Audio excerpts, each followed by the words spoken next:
Dear students, corporate അക്കൗണ്ടിങ്ങിൻ്റെ 41ാമത്തെ ക്ലാസ്സിലേക്ക് എല്ലാവരും welcome ചെയ്യുന്നു. ഇന്ന് നമ്മൾ പഠിക്കുന്നത് അക്കൗണ്ട്സ് ഓഫ് ബാങ്കിങ് കമ്പനീസിൻ്റെ ഭാഗമായിട്ട് എക്സാമിന് പ്രതീക്ഷിക്കാവുന്ന ചില തിയറി ഭാഗങ്ങളാണ് ഇന്നത്തെ ക്ലാസ്സിൽ ഉൾപ്പെടുത്തിയിരിക്കുക. നമ്മൾ അതിനുശേഷം പ്രൊവിഷൻ ഓഫ് അഡ്വാൻസുമായിട്ട് ബന്ധപ്പെട്ടിട്ടുള്ള പ്രധാനപ്പെട്ട പ്രോബ്ലംസ് നമ്മൾ അടുത്ത ക്ലാസ്സിൽ ഡിസ്കസ് ചെയ്യുന്നതായിരിക്കും. ഇന്നത്തെ ക്ലാസ്സിൽ നമ്മൾ പ്രൊവിഷൻ ഫോർ ഇൻകം ടാക്സ്, അതിൻ്റെ പ്രൊവിഷൻ എന്താണെന്നും നോൺ പെർഫോമിംഗ് അസറ്റ് NBA നമ്മുടെ സിലബസിൽ കൃത്യമായിട്ട് എടുത്തു പറഞ്ഞിട്ടുണ്ട് NBA കുറിച്ച്. അതുകൊണ്ട് what are non performing assets എന്നുള്ള ക്വസ്റ്റ്യൻ നിങ്ങൾക്ക് പ്രതീക്ഷിക്കാം. കൂടാതെ അതിനെ ബേസ് ചെയ്തുകൊണ്ടുള്ള അസറ്റ്സിൻ്റെ ക്ലാസിഫിക്കേഷൻ എങ്ങനെയാണ്, പ്രൊവിഷൻ ഓഫ് അഡ്വാൻസുമായിട്ട് ബന്ധപ്പെട്ട് റെക്കേർഡ് പെർസെൻറ്റേജ് ഓഫ് പ്രൊവിഷൻ, അതിൻ്റെ ഒരു ടേബിൾ ഉണ്ട്. അത് നമുക്ക് കൃത്യമായിട്ട് മനസ്സിലാക്കി വെച്ചെങ്കിൽ നമുക്ക് അടുത്ത ക്ലാസ്സിൽ അതിനെ ബേസ് ചെയ്തുകൊണ്ടുള്ള പ്രോബ്ലംസ് വർക്കൗട്ട് ചെയ്യാൻ സാധിക്കുകയുള്ളൂ. കോർപ്പറേറ്റ് അക്കൗണ്ടിങ്ങിൻ്റെ ഇതിന് മുമ്പത്തെ ക്ലാസ്സുകൾക്ക് വേണ്ടി കൊമേഴ്സ് ക്ലാസ് പാനൽ എന്ന ചാനലിൻ്റെ പ്ലേലിസ്റ്റ് സന്ദർശിക്കുക. കൂടാതെ നിങ്ങൾക്ക് ഈ ക്ലാസ്സുകൾ യൂസ്ഫുൾ ആണെന്ന് തോന്നുകയാണെങ്കിൽ നിങ്ങളുടെ ഫ്രണ്ട്സിനോട് ഒന്ന് പങ്കുവയ്ക്കുക.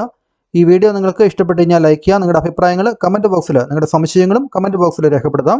കൂടാതെ ചാനൽ സബ്സ്ക്രൈബ് ചെയ്ത് സപ്പോർട്ട് ചെയ്യുമെന്ന് പ്രതീക്ഷിക്കുന്നു. അപ്പോൾ നമുക്ക് ക്ലാസ് ആരംഭിക്കാം.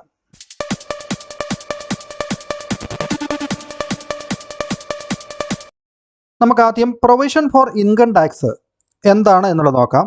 അതിനു മുമ്പായിട്ട് നമുക്ക് പ്രൊവിഷൻ എന്താണ് എന്നുള്ളത് മനസ്സിലാക്കിയിരിക്കുന്നത് നല്ലതാണ്. പ്രൊവിഷൻ എന്ന് വെച്ച് കഴിഞ്ഞാൽ ഏതെങ്കിലും ഒരു പർട്ടിക്കുലർ പർപ്പസിന് വേണ്ടി, നമ്മുടെ ഒരു പ്രതീക്ഷിക്കാവുന്ന ഒരു എക്സ്പെൻസ് അല്ലെങ്കിൽ ലോസ് കുറയ്ക്കുന്നതിന് വേണ്ടി, അതിനെ ഒരു സപ്പോർട്ട് ചെയ്യുന്നതിന് വേണ്ടി നമ്മൾ പ്രോഫിറ്റിൽ നിന്ന് നീക്കി വയ്ക്കുന്ന തുകയാണ് പ്രൊവിഷൻ എന്ന് പറയുന്നത്. അപ്പോൾ പ്രൊവിഷൻ എന്ന് പറയുന്നത് ഒരു സ്പെസിഫിക് പർപ്പസിന് വേണ്ടിയാണ്. അപ്പോൾ നമ്മുടെ ഭാവിയിൽ ഉണ്ടാക്കാവുന്ന എക്സ്പെൻസ് അതിന് നികത്തുന്നതിന് വേണ്ടി, അല്ലെങ്കിൽ ലോസ് അതിനെ കോമ്പൻസേറ്റ് ചെയ്യുന്നതിന് വേണ്ടി നമ്മൾ നീക്കി വയ്ക്കുന്ന ഒരു നിശ്ചിത തുകയാണ് പ്രൊവിഷൻ എന്ന് പറയുക. അപ്പോൾ ഇവിടെ പ്രൊവിഷൻ ഫോർ ഇൻകം ടാക്സ് എന്ന് പറഞ്ഞാൽ നമുക്ക് ടാക്സ് കൊടുക്കേണ്ടി വന്നിട്ടുണ്ടെങ്കിൽ, ടാക്സ് കൊടുക്കേണ്ടി വരുന്ന അവസ്ഥയിൽ നമ്മൾ അതിനുവേണ്ടി നീക്കി വയ്ക്കുന്ന തുകയാണ് പ്രൊവിഷൻ ഫോർ ഇൻകം ടാക്സ്. അപ്പോൾ ഈ പ്രൊവിഷൻ ഫോർ ഇൻകം ടാക്സ് എന്താണ് ചെയ്യുന്നത് എന്നുള്ളത് നമ്മൾ പ്രോഫിറ്റ് ആൻഡ് ലോസ് അക്കൗണ്ട് പഠിച്ചപ്പോൾ നമ്മൾ കണ്ടതാണ്. എങ്കിൽ പോലും ജസ്റ്റ് അതിൻ്റെ തിയറി എന്ന നിലയിൽ നമുക്കൊന്ന് നോക്കിയതിന് ശേഷം നമുക്ക് ബാക്കി ടോപ്പിക്സിലേക്ക് പോകാം. Provision for taxation is charged to the profit and loss account. ഇപ്പോൾ പ്രൊവിഷൻ ഫോർ ടാക്സേഷൻ ഉണ്ടെങ്കിൽ നമ്മളത് പ്രോഫിറ്റ് ആൻഡ് ലോസ് അക്കൗണ്ടിലാണ് എഴുതേണ്ടത്. Under the heading provisions and contingencies. അപ്പോൾ നമ്മൾ ഏത് ഹെഡിൻ്റെ കീഴിലാണ് ഇത് എഴുതുക? പ്രൊവിഷൻ ഫോർ ഇൻകം ടാക്സ് നമ്മൾ രണ്ടാമത്തെ മെയിൻ ഹെഡിങ് ആയിട്ടുള്ള എക്സ്പെൻഡിച്ചറിൻ്റെ കീഴിൽ, അതിൽ ഇൻട്രസ്റ്റ് എക്സ്പെൻഡ് ഷെഡ്യൂൾ നമ്പർ 15 ഉണ്ട്, ഓപ്പറേറ്റിംഗ് എക്സ്പെൻസസ് ഷെഡ്യൂൾ നമ്പർ 16 ഉണ്ട്. അത് കഴിഞ്ഞിട്ട് മൂന്നാമതായിട്ട് നമ്മൾ എഴുതിയതാണ് പ്രൊവിഷൻസ് ആൻഡ് കണ്ടിൻജൻസീസ് അല്ലേ. പ്രത്യേകിച്ച് ഷെഡ്യൂൾ നമ്പറുകളൊന്നുമില്ലാത്ത ആ പ്രൊവിഷൻസ് ആൻഡ് കണ്ടിൻജൻസീസിൻ്റെ കീഴിലാണ് നമ്മൾ പ്രൊവിഷൻ ഫോർ ഇൻകം ടാക്സ് കൂടി നമുക്ക് എഴുതേണ്ടത്. It is also shown on the liability side of the balance sheet. നമ്മൾ പിന്നീട് ബാലൻസ് ഷീറ്റ് വരയ്ക്കുമ്പോൾ നമ്മുടെ ബാലൻസ് ഷീറ്റിലെ ഷെഡ്യൂൾ നമ്പർ 5 നമ്മൾ അടുത്ത ക്ലാസ്സുകളിൽ നമ്മൾ ബാലൻസ് ഷീറ്റ് പഠിക്കും. അപ്പോൾ പല ഷെഡ്യൂളിൽ ഒന്നാണ് ഷെഡ്യൂൾ നമ്പർ 5. അതിലും നമ്മൾ ഈ ഒരു പ്രൊവിഷൻ ഫോർ ഇൻകം ടാക്സ് കാണിക്കേണ്ടതാണ്. Provision for taxation is made after making provision for doubtful debts. Provision for doubtful debts മറ്റൊരു പ്രൊവിഷനാണ്, ഡൗട്ട്ഫുൾ ഡെബ്സിന് വേണ്ടിയുള്ള പ്രൊവിഷൻ. അപ്പോൾ അതിനുശേഷമാണ് നമ്മൾ പ്രൊവിഷൻ ഫോർ ടാക്സേഷൻ നമ്മൾ കണക്കാക്കുക എന്നുള്ളത് ഓർത്തിരിക്കാം. ഇനി നമുക്ക് classification of assets of A business for the purpose of income recognition. അപ്പോൾ ഒരു ബാങ്കിനെ സംബന്ധിച്ച് പ്രധാനപ്പെട്ട അസറ്റ് എന്ന് പറയുന്നത് ബാങ്കിൻ്റെ ലോൺസ് ആൻഡ് അഡ്വാൻസ് ആണ്. അതുമായിട്ട് ബന്ധപ്പെട്ട ക്യാഷ് ക്രെഡിറ്റ് ആണ്, ഓവർ ഡ്രാഫ്റ്റ് ആണ്. അത്തരം കാര്യങ്ങളാണ് ബാങ്കിൻ്റെ പ്രധാനപ്പെട്ട അസറ്റ്സ് എന്ന് പറയുന്നത്. അപ്പോൾ ഈ അസറ്റ്സിൽ നിന്ന് കിട്ടുന്ന ഇൻകം റെക്കഗ്നീഷൻ, ഒരു അസറ്റ് എന്ന് പറയുമ്പോൾ നമുക്കതിൽ നിന്ന് ഇൻകം കിട്ടുന്നുണ്ട്. ലോൺ ആണെങ്കിൽ അതിന്മേലുള്ള ഇൻട്രസ്റ്റ് ലഭിക്കുന്നുണ്ട് അല്ലേ. അപ്പോൾ ഒരു ഇൻകം റെക്കഗ്നൈസ് ചെയ്യുന്നതിൻ്റെ ഭാഗമായിട്ട് എപ്പോഴാണ് ഇൻകം കമ്പനിക്ക് ഇൻകമായിട്ട് നമ്മൾ കരുതുന്നത്, ബാങ്കിന് ഇൻകമായിട്ട് എപ്പോഴാണ് കരുതേണ്ടത്, റെക്കഗ്നീഷൻ, അതിൻ്റെ ഭാഗമായിട്ട് ബാങ്കിൻ്റെ അസറ്റ്സുകളെ നമുക്ക് ക്ലാസിഫൈ ചെയ്യാം. Assets of A bank can be classified in to categories. ബാങ്കിൻ്റെ അസറ്റ്സിനെ നമുക്ക് 2 കാറ്റഗറിയിൽ നമുക്ക് ക്ലാസിഫൈ ചെയ്യാം.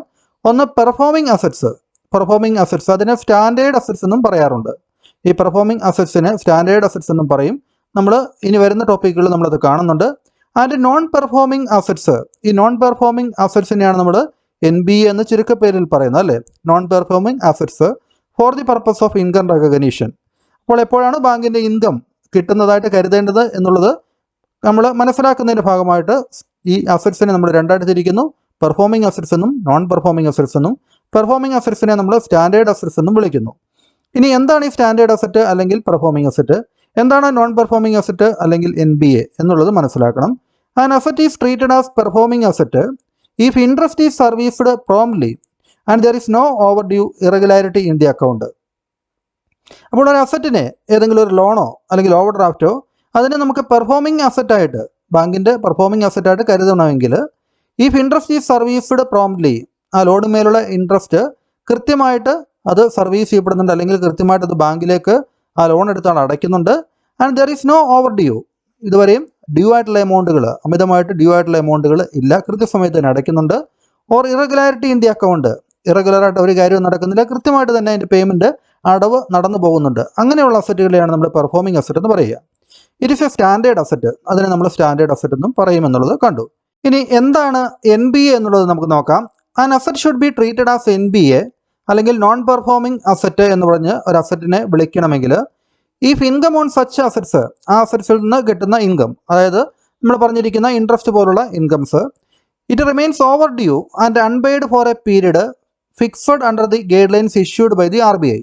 അപ്പോൾ അതിന്മേൽ കിട്ടുന്ന ഇൻട്രസ്റ്റ് ഓവർ ഡ്യൂ ആണ്, അതായത് അത് ഇപ്പോഴും പല സമയങ്ങളായിട്ട് കിട്ടാനുണ്ടല്ലേ, പല കാലങ്ങളിലായിട്ട് അതിൻ്റെ എമൗണ്ട് കിട്ടാനുണ്ട്, ഓവർ ഡ്യൂ ആണ്. ആൻഡ് അൺപെയ്ഡ്, അതിൻ്റെ പ്രിൻസിപ്പൽ എമൗണ്ട് ഇൻട്രസ്റ്റോ കുറച്ച് നാളുകളായിട്ടല്ലേ, കുറച്ച് നാളുകൾ എന്ന് പറയുന്നത് A period of fixed number അല്ലേ, കുറച്ച് മാസങ്ങൾ, അത് നമ്മൾ RBI പറഞ്ഞിരിക്കുന്ന guide lines, reserve bank of India പറഞ്ഞിരിക്കുന്ന ഗൈഡ് ലൈൻസ് അനുസരിച്ച് ആ ഒരു ഫിക്സഡ് പീരീഡ് കാലത്തേക്ക് ഇതിന്മേലുള്ള ഇൻട്രസ്റ്റോ അതിൻ്റെ പ്രിൻസിപ്പൽ എമൗണ്ടോ കിട്ടാതിരിക്കുന്ന അത്തരത്തിലുള്ള അസറ്റുകളെയാണ് നോൺ പെർഫോമിംഗ് അസറ്റ്സ് എന്ന് പറയുക. അപ്പോൾ അതിൻ്റെ നോൺ പെർഫോമിംഗ് അസറ്റ്സിൻ്റെ ഭാഗമായിട്ട് ഈ ഒരു കാലാവധി എന്താണെന്നുള്ളത് നമുക്ക് മനസ്സിലാക്കേണ്ടതുണ്ട്. നമുക്കത് നോക്കാം. നമുക്ക് ഐഡൻറ്റിഫിക്കേഷൻ ഓഫ് NPA, ഒരു ബാങ്കിൻ്റെ അസറ്റ് അതിനെ നോൺ പെർഫോമിംഗ് അസറ്റ്സ് എന്ന് വിളിക്കണമെങ്കിൽ നമുക്ക് റിസർവ് ബാങ്ക് ഓഫ് ഇന്ത്യ പറഞ്ഞിരിക്കുന്ന നിശ്ചിത കാലത്തേക്ക് ഈ ഇൻട്രസ്റ്റും അതിൻ്റെ പ്രിൻസിപ്പൽ എമൗണ്ടൊന്നും കിട്ടാത്ത അവസ്ഥ ഉണ്ടായിരിക്കണം അല്ലേ. നമുക്കത് RBI has given guidelines to decide as to when an asset becomes NPA, എപ്പോഴാണ് ഒരു അസറ്റിനെ NPA ആയിട്ട് കാറ്റഗറൈസ് ചെയ്യേണ്ടത് എന്നുള്ളതിനെക്കുറിച്ച് RBI ചില ഗൈഡ് ലൈൻസ് നൽകിയിട്ടുണ്ട്. These guidelines are given below. നമുക്ക് ആ ഗൈഡ് ലൈൻസ് നോക്കാം.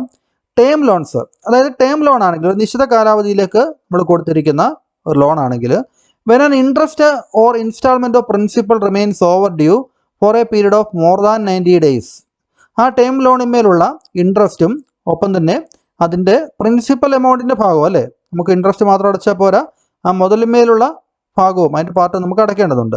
അപ്പോൾ interest and or instalment of principal, ഒന്നുകിൽ ഏതെങ്കിലുമോ അല്ലെങ്കിൽ രണ്ടും കൂടിയോ, remains overdue for a period of more than 90 days, 90 ദിവസങ്ങളിൽ കൂടുതലായിട്ട് ഇതിൻ്റെ അടവ് മുടങ്ങിയിട്ടുണ്ട്. അങ്ങനെയാണെങ്കിൽ ആ ടേം ലോണിനെ നമ്മൾ NPA ആയിട്ട്, നോൺ പെർഫോമിംഗ് അസറ്റായിട്ട്, ബാങ്കിൻ്റെ നോൺ പെർഫോമിംഗ് അസറ്റായിട്ട് നമുക്ക് കണക്കിലെടുക്കണം. ഇനി cash credit and overdraft, cash ക്രെഡിറ്റും ഓവർ ഡ്രാഫ്റ്റും. ക്യാഷ് ക്രെഡിറ്റ് എന്ന് പറയുന്നതും ഒരു തരത്തിലുള്ള ലോണാണ്, ഷോർട്ട് ടൈമിലേക്കുള്ള ലോണാണ് ക്യാഷ് ക്രെഡിറ്റ്.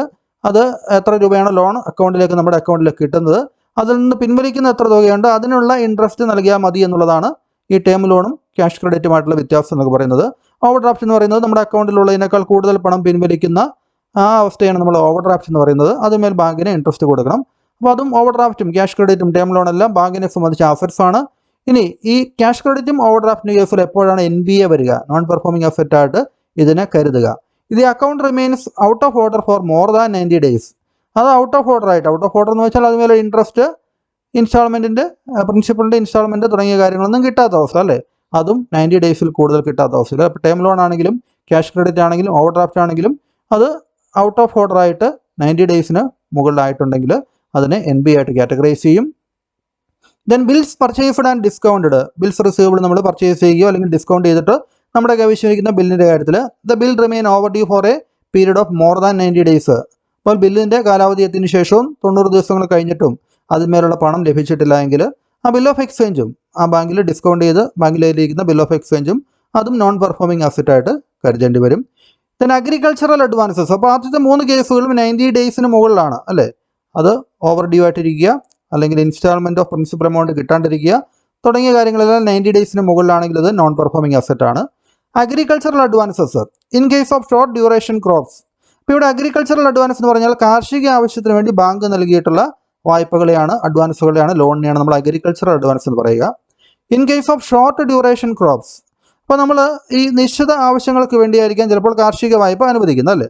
അപ്പോൾ അത് ഷോർട്ട് ഡ്യൂറേഷൻ ക്രോപ്സ് ആണെങ്കിൽ, അതായത് കുറഞ്ഞ കാലയളവ് കൊണ്ട് തന്നെ അതിൻ്റെ വിളവെടുപ്പ് നടക്കുന്ന അത്തരത്തിലുള്ള വിളകൾക്ക് വേണ്ടിയുള്ള ആ കൃഷി ആവശ്യത്തിന് വേണ്ടി കൊടുക്കുന്ന ലോൺ ആണെങ്കിൽ the advance become NPA if interest and instalment of principal remain overdue for 2 harvest season. അപ്പോൾ ഒരു നിശ്ചിത കുറച്ച് കാലങ്ങൾ കൊണ്ട് അതിൻ്റെ വിളവെടുപ്പ് നടക്കുന്ന തരത്തിലുള്ള ഉൽപ്പന്നങ്ങൾ കൃഷി ആവശ്യത്തിന് വേണ്ടി കൊടുക്കുകയാണെങ്കിൽ ആ ലോണിന്മേലുള്ള ഇൻട്രസ്റ്റും അതിൻ്റെ ഇൻസ്റ്റാൾമെൻറ്റ് ഓഫ് പ്രിൻസിപ്പൽ, ഈ രണ്ടും ഓവർ ഡ്യൂ ആയിട്ട് ഫോർ 2 ഹാർവസ്റ്റ് സീസൺ എന്ന് പറയുന്നത് 2 വിളവെടുപ്പ് കാലത്തേക്കെങ്കിലും, അതായത് 2 വിളവെടുപ്പ് കാലങ്ങൾക്കിടയിലും അതിലുള്ള എമൗണ്ട് കൊടുക്കാണ്ടിരിക്കുക അല്ലേ. അപ്പോൾ അതിനാണ് ഓവർ ഡ്യൂ ആയിട്ട് വരുന്ന അഗ്രികൾച്ചർ അഡ്വാൻസ് NB ആയിട്ട് കാറ്റഗറൈസ് ചെയ്യുക. ഇനി in case of long duration corps, ചില വിളകൾക്ക് കുറേ നാളുകൾ കഴിഞ്ഞ് അതിൻ്റെ വിളവെടുപ്പ് നടക്കുകയുള്ളൂ അല്ലേ. അപ്പോൾ അങ്ങനെയുള്ള സമയത്ത് advance becomes NBA if interest and instalment of principal remain overdue for 1 harvest season. അതിൻ്റെ ഒരു വിളവെടുപ്പിന് ശേഷവും ഇതിന്മേലുള്ള ഇൻട്രസ്റ്റും ഇൻസ്റ്റാൾമെൻ്റ് ഒന്നും കിട്ടിയിട്ടില്ല എങ്കിൽ അതിനെ നമുക്ക് NBA എന്ന് കാറ്റഗറൈസ് ചെയ്യാം. അപ്പോൾ ഷോർട്ട് ഡ്യൂറേഷൻ കോർപ്സ് ആണെങ്കിൽ അത് 2 ഹാർവസ്റ്റ് സീസൺ കഴിഞ്ഞിട്ടും അതിൻ്റെ എമൗണ്ട് കിട്ടിയിട്ടില്ല എങ്കിൽ, അത് ലോങ് ഡ്യൂറേഷൻ കോർപ്സ് ആണെങ്കിൽ 1 ഹാർവസ്റ്റ് സീസൺ, ഒരു വിളവെടുപ്പ് സമയം കഴിഞ്ഞിട്ടും അതിൻ്റെ എമൗണ്ട് കിട്ടിയിട്ടില്ല എങ്കിൽ, അപ്പോൾ അതിനെയാണ് നമ്മൾ NBA ആയിട്ട് കണക്കാക്കുക. ഇനി അതർ ലോൺ അക്കൗണ്ട്സ്, മറ്റ് ലോൺ അക്കൗണ്ടുകൾ ഉണ്ടെങ്കിൽ amount to be received remains overdue for a period of more than 90 days. അതും എന്താണ്, മോർ ദാൻ 90 ഡേയ്സ്. അപ്പോൾ പ്രധാനമായിട്ടും നമ്മൾ ഓർത്തിരിക്കേണ്ടത് 90 ഡേയ്സിന് മുകളിലേക്ക് ഇൻസ്റ്റാൾമെൻറ്റ് ഓഫ് പ്രിൻസിപ്പലും ഇൻട്രസ്റ്റും ഇതൊക്കെ ഓവർ ഡ്യൂ ആയിട്ട് അല്ലെങ്കിൽ അത് കിട്ടാത്ത അവസ്ഥയുണ്ടെങ്കിൽ അത്തരത്തിലുള്ള ബാങ്കിൻ്റെ അസറ്റുകളെ നമുക്ക് നോൺ പെർഫോമിംഗ് അസറ്റായിട്ട് കണക്കാക്കണം. ഇനി ഇൻകം റെക്കഗ്നീഷൻ, നമ്മൾ പറഞ്ഞു ഈ അസറ്റുകളെ നമ്മൾ ഇങ്ങനെ ക്ലാസിഫൈ ചെയ്തത് ഇൻകം റെക്കഗ്നീഷൻ്റെ ഭാഗമായിട്ടായിരുന്നു പറഞ്ഞത് അല്ലേ. The bank should follow the following policy four recognition of income.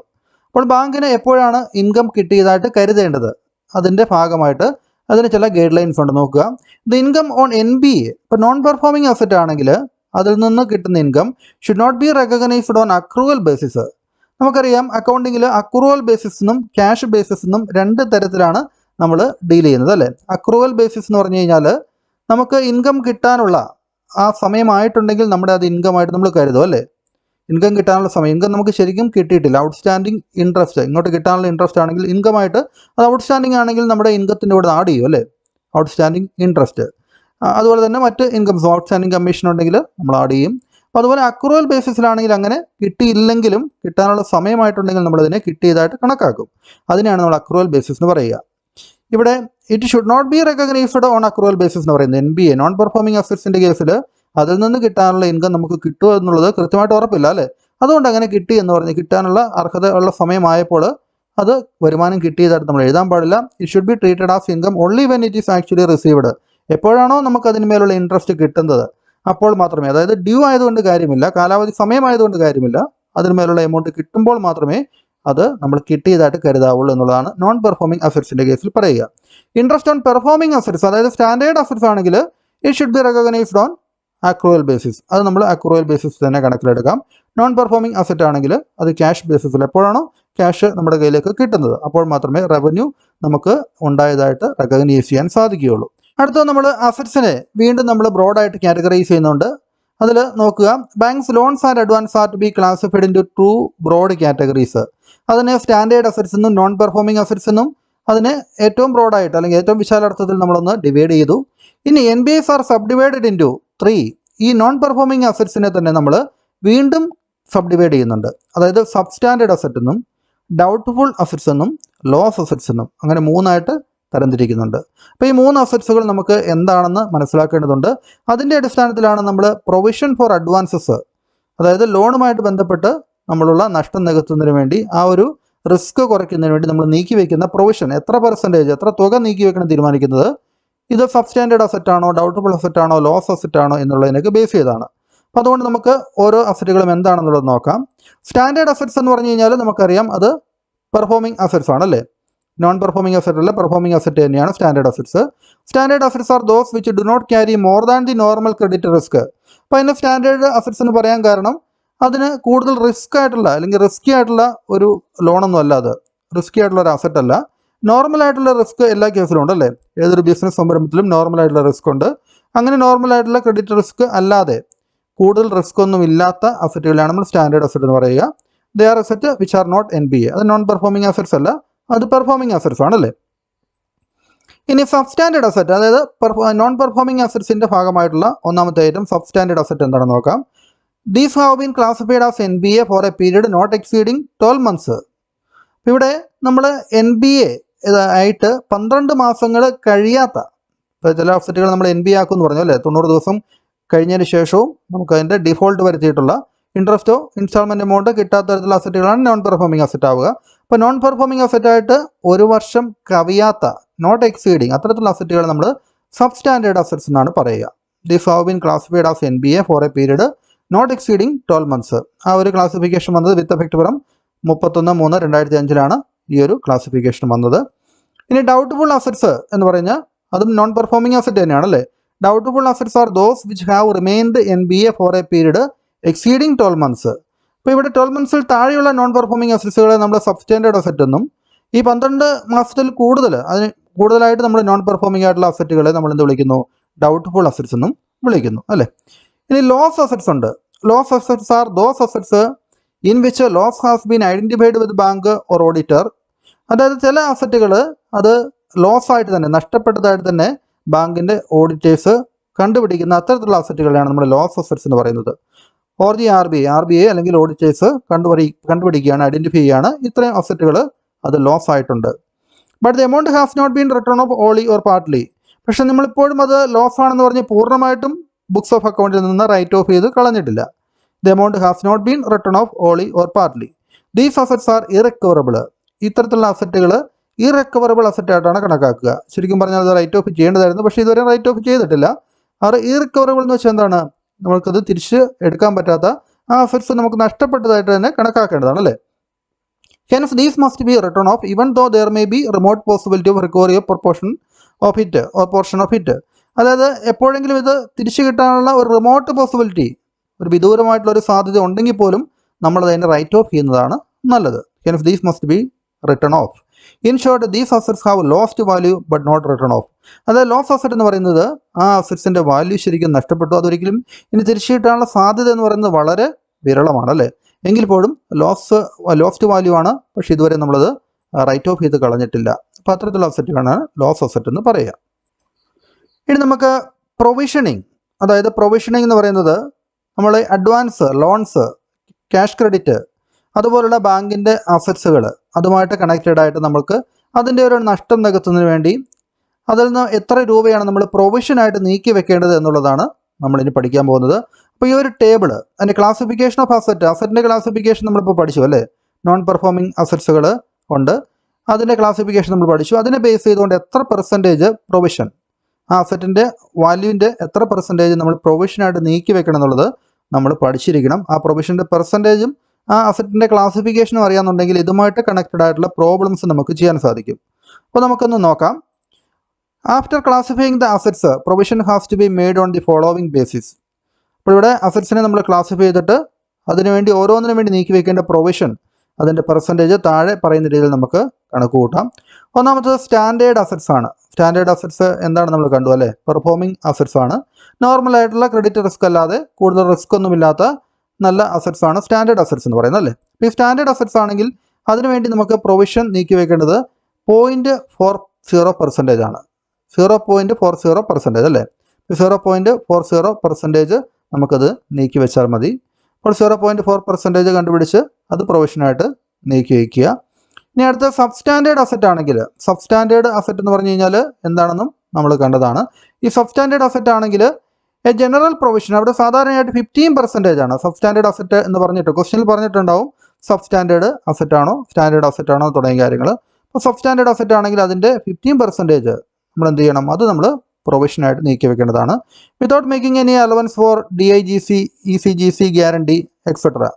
ഇപ്പോൾ ഈ DIGC, ECGC എന്ന് പറയുന്നത് ക്രെഡിറ്റ് ആൻഡ് ഗ്യാരണ്ടി കോർപ്പറേഷൻ, അതുപോലുള്ള എക്സ്പോർട്ട് പ്രൊമോഷൻ കൗൺസിൽ, അതുപോലുള്ള അതിൻ്റെയൊക്കെ അത്തരത്തിലുള്ള അലവൻസ് ആണ്. അത്തരത്തിലുള്ള റിസ്ക് അത് കുറയ്ക്കുന്നതിന് വേണ്ടി അവർ നൽകുന്ന ഒരു ആനുകൂല്യമാണ്. അതൊന്നും കണക്കിലെടുക്കാതെ തന്നെ നമ്മൾ എന്ത് ചെയ്യണം, 15% ടോട്ടൽ ഔട്ട്സ്റ്റാൻഡിങ് മൊത്തം എമൗണ്ടിൻ്റെ 15% പ്രൊവിഷനായിട്ട് നീക്കി വെക്കണം.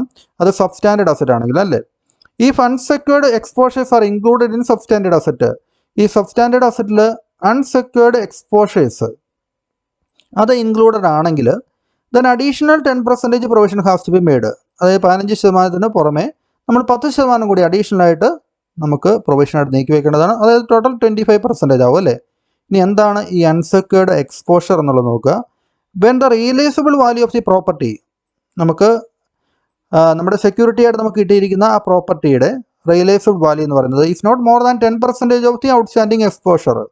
അപ്പോൾ നമുക്ക് ഇനിയും അടച്ചു തരാനുള്ള എമൗണ്ടിൻ്റെ ഔട്ട്സ്റ്റാൻഡിങ് ആയിട്ടുള്ള എക്സ്പോഷറിൻ്റെ 10%-നേക്കാൾ കുറവാണെങ്കിൽ അതിനെയാണ് നമ്മൾ അൺസെക്യൂർഡ് എക്സ്പോഷർ എന്ന് പറയുക. It is known as unsecured exposure. അതെന്താണെന്ന് മാത്രം ജസ്റ്റ് മനസ്സിലാക്കിയിരുന്നാൽ മാത്രം മതി. നമുക്ക് പ്രധാനമായിട്ട് ഇവിടെ നോട്ട് ചെയ്യേണ്ടത് ഈ 15% ആണ് സബ്സ്റ്റാൻഡേർഡ് അസറ്റ് മേൽ പ്രൊവിഷനായിട്ട് നീക്കി വെക്കേണ്ടത് എന്നുള്ളതാണ്. ഇവിടെ സ്റ്റാൻഡേർഡ് അസറ്റിൽ 0.40%, സബ്സ്റ്റാൻഡേർഡ് അസറ്റിൽ 15% ആണല്ലേ. ഇവിടെ 0.40% ആണല്ലേ, 40% അല്ല, 0.40% ആണ്. അപ്പോൾ ചെറിയൊരു തുക മാത്രം നമ്മൾ പ്രൊവിഷനായിട്ട് നീക്കി വെച്ചാൽ മതി. സബ്സ്റ്റാൻഡേർഡ് അസറ്റിൽ അത് 15% ആണ്. ഇനി ഡൗട്ട്ഫുൾ അസറ്റ്സിലേക്ക് വരുമ്പോൾ അതിനെ നമുക്ക് for the unsecured portion, doubtful അസറ്റ്സിൽ അതിനെ നമ്മൾ വീണ്ടും തരംതിരിക്കുന്നുണ്ട്. അൺസെക്യൂർഡ് ആയിട്ടുള്ള പോർഷൻ ഉണ്ട്. അൺസെക്യൂർഡ് പോർഷൻ എന്ന് പറഞ്ഞാൽ അതിന് ബാക്ക് ചെയ്യാൻ വേണ്ടി സെക്യൂരിറ്റീസ് ഒന്നുമില്ല. നമ്മുടെ സെക്യൂരിറ്റീസ് എല്ലാം ആഡിക്കേറ്റ് സെക്യൂരിറ്റീസ് ബാങ്കിൻ്റെ കൈവശമുണ്ടെങ്കിൽ അത് സെക്യൂർഡ് അസറ്റ്സ് ആണ് അല്ലേ. അപ്പോൾ ഇവിടെ ഡൗട്ട്ഫുൾ അസറ്റ്സിലെ അൺസെക്യൂർഡ് പോർഷൻ, അതിൽ കുറച്ച് പോർഷൻ സെക്യൂർഡ് ആയിരിക്കും, കുറച്ച് പോർഷൻ ചിലപ്പോൾ അൺസെക്യൂർഡ് ആയിരിക്കും അല്ലേ. അതായത് കുറച്ച് പോർഷനിൽ, അതായത് നമ്മൾ കൊടുക്കുന്ന ലോണിന് മുഴുവനായിട്ടും സെക്യൂരിറ്റി നമുക്ക് ലഭിക്കണമെന്നില്ല. മുഴുവൻ തുകയ്ക്കും 10 ലക്ഷം രൂപയാണ് നമ്മൾ ലോൺ കൊടുത്തിരിക്കുന്നെങ്കിൽ ചിലപ്പോൾ 8 ലക്ഷം രൂപയ്ക്ക് നമുക്ക് സെക്യൂർഡ് ഉള്ളെങ്കിൽ, സെക്യൂരിറ്റി ലഭിച്ചിട്ടുള്ളെങ്കിൽ അതിൽ ബാക്കിയുള്ള 2 ലക്ഷം എന്ന് പറയുന്നത് അൺസെക്യൂർഡ് പോർഷൻ ആണ് അല്ലേ. അപ്പോൾ അൺസെക്യൂർഡ് പോർഷനിലേക്ക് നമുക്ക് പ്രൊവിഷനായിട്ട് നീക്കി വെക്കേണ്ടത് 100% ആണ്. അതായത് അതിൻ്റെ റിസ്ക് കൂടുതലാണ് അല്ലേ, സെക്യൂരിറ്റി ഇല്ല. അപ്പോൾ 100% നമ്മൾ പ്രൊവിഷൻ നീക്കി വയ്ക്കുക. ഇനി അടുത്തത് for the secured portion, doubtful ഡെബ്റ്റ്സിലെ സെക്യൂർഡ് പോർഷനിലേക്ക്, അതിലേക്ക് വരുമ്പോൾ നമുക്ക് ഒരു കാലാവധി നോക്കണം. ഡൗട്ട്ഫുൾ അപ് ടു 1 ഇയർ, 1 വർഷം വരെയായിട്ട് ഡൗട്ട്ഫുൾ ആയിട്ടുള്ള അസറ്റ് ആണോ. സെക്യൂർഡ് പോർഷനിലേക്ക് വരുമ്പോൾ അതിനെ വീണ്ടും 3 ആയിട്ട് തിരിക്കുന്നുണ്ട്. 1 വർഷം വരെ ഡൗട്ട്ഫുൾ ആയിട്ടുള്ള അസറ്റ് ആണെങ്കിൽ അതിന്മേൽ 25% ആണ്. ഇനി നോക്കാം. ഇനി ഡൗട്ട്ഫുൾ ഫോർ 1 to 3 ഇയേഴ്സ്, ഒരു ഡൗട്ട്ഫുൾ അസറ്റ്സ് ആയിട്ട് 1 മുതൽ 3 വർഷം വരെ ആയിട്ടുണ്ടെങ്കിൽ, കാലാവധി ആയിട്ടുണ്ടെങ്കിൽ അതിൻ്റെ 40% നമ്മൾ പ്രൊവിഷനായിട്ട് നീക്കി വെക്കണം. ഇനി doubtful for more than 3 years, 3 വർഷത്തിൽ കൂടുതലായിട്ട് ഡൗട്ട്ഫുൾ ആണെങ്കിൽ അതിൻ്റെ 100%, അതായത് അൺസെക്യൂർഡ് പോർഷനിൽ 100% നീക്കി വെച്ച പോലെ ഇവിടെ നമ്മൾ 100% നീക്കി വെക്കേണ്ടതാണ്. ഇനി അസറ്റിൻ്റെ മറ്റൊരു ക്ലാസിഫിക്കേഷൻ നമ്മൾ കണ്ടത് ലോസ് അസറ്റ്സ് ആണല്ലേ. ലോസ് അസറ്റ്സ് ആണെങ്കിൽ സ്വാഭാവികമായിട്ടും എത്രയാണ്, 100% തന്നെയാണല്ലേ. Loss asset should be completely write off. Loss assets നമുക്ക് റൈറ്റ് ഓഫ് ചെയ്യേണ്ടതാണ്. If these are permitted to remain in the books for any reason, ഏതെങ്കിലും റീസൺ കൊണ്ട് നമ്മളത് ബുക്കിൽ ലോസ് അസറ്റ്സ് ഇപ്പോഴും അത് റൈറ്റ് ഓഫ് ചെയ്യാതെ ബാക്കി വെക്കുന്നുണ്ടെങ്കിൽ പോലും 100% പ്രൊവിഷൻ ഷുഡ് ബി മെയ്ഡ്. അതിനുവേണ്ടി നമ്മൾ 100% പ്രൊവിഷൻ നമ്മൾ നീക്കി വെക്കേണ്ടതാണ്. അപ്പോൾ ഇത്രയും കാര്യങ്ങളാണ് നമ്മൾ ഈ ടേബിൾ കൃത്യമായിട്ട് ഓർത്തിരിക്കുക. അസറ്റ്സിൻ്റെ ക്ലാസിഫിക്കേഷൻ ടേബിളും ഇതിനെ ബേസ് ചെയ്ത് നമ്മൾ അടുത്ത ക്ലാസ്സിൽ കുറച്ച് പ്രോബ്ലംസ് വർക്കൗട്ട് ചെയ്യും. സാധാരണ എക്സാമിന് ചോദിക്കാൻ സാധ്യതയുള്ള പ്രോബ്ലംസ് തന്നെയാണത്. അതുകൊണ്ട് അത് നന്നായിട്ട് പഠിച്ചു പോവുക. അപ്പോൾ ഇനി നമുക്ക് അടുത്ത ക്ലാസ്സിൽ കാണാം.